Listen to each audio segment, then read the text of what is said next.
Traditionally, there's all these problems of needing a 10x factor to survive, and the risks associated with getting the right partnerships, etc. So the Belong model seems to be, in a way, a risk minimisation model.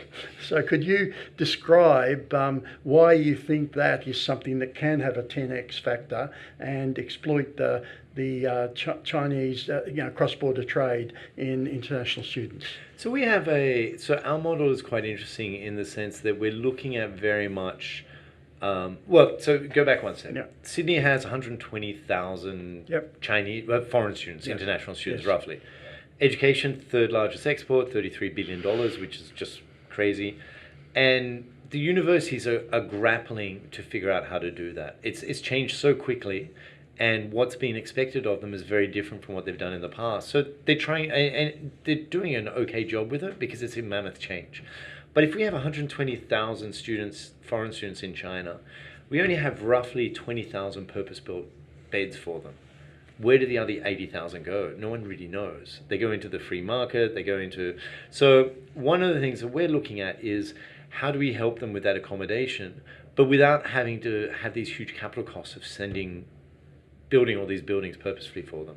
So that's where we work with developers who have open apartments to help them fill that, and then to build a community.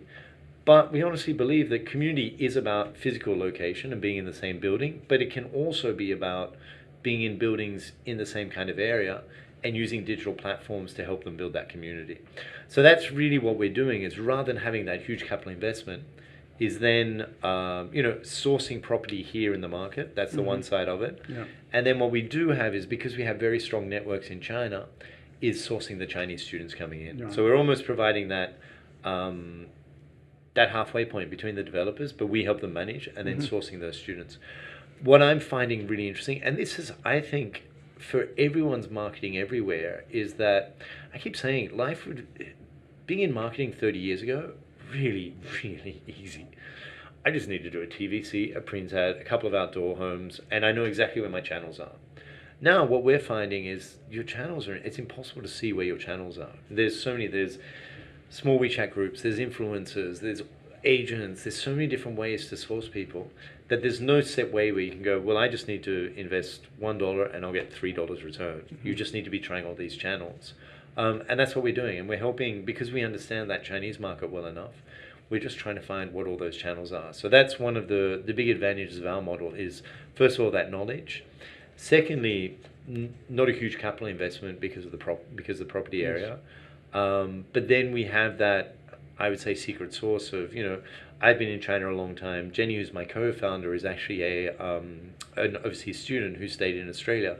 So we know what's necessary there and how we can do it. So yeah, we've launched, and it actually seems to be going quite well.